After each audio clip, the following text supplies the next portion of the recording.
Bazar günü noyabrın 27-sində İngiltərə Futbol Assosiasiyası daxili araşdırmalara başlayıb. Buna səbəb yüksək liqada bir neçə klubun gənclər komandasının oyunçularına qarşı seksual zorakılıq iddialarının ortaya çıxmasıdır.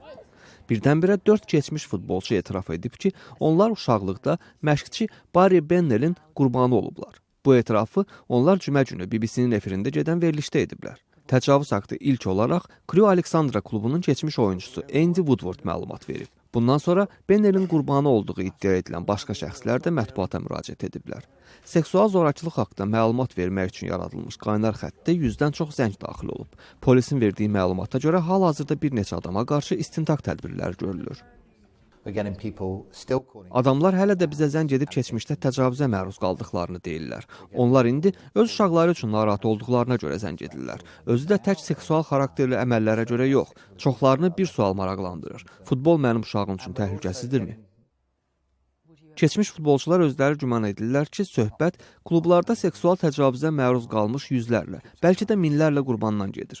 Onlar hesab edirlər ki, İngiltərənin şimal-qərbində məxfi pedofil şəbəkəsi olub və güman ki, bu şəbəkə indi də fəaliyyətdədir. Məşqçi Barry Bennell yeniyetmələrə təcavüz etməkdə günahlandırılaraq bir neçə dəfə mühakimə olunub. İlk dəfə 1994, sonuncu dəfə isə 2015-ci ildə. Bazar günü naməlum şəxs onun evinin pəncərəsini sındırdığına görə ev polis nəzarətinə götürülüb. Bennell özü məsələ ilə bağlı hələlik heç bir şərh verməyib.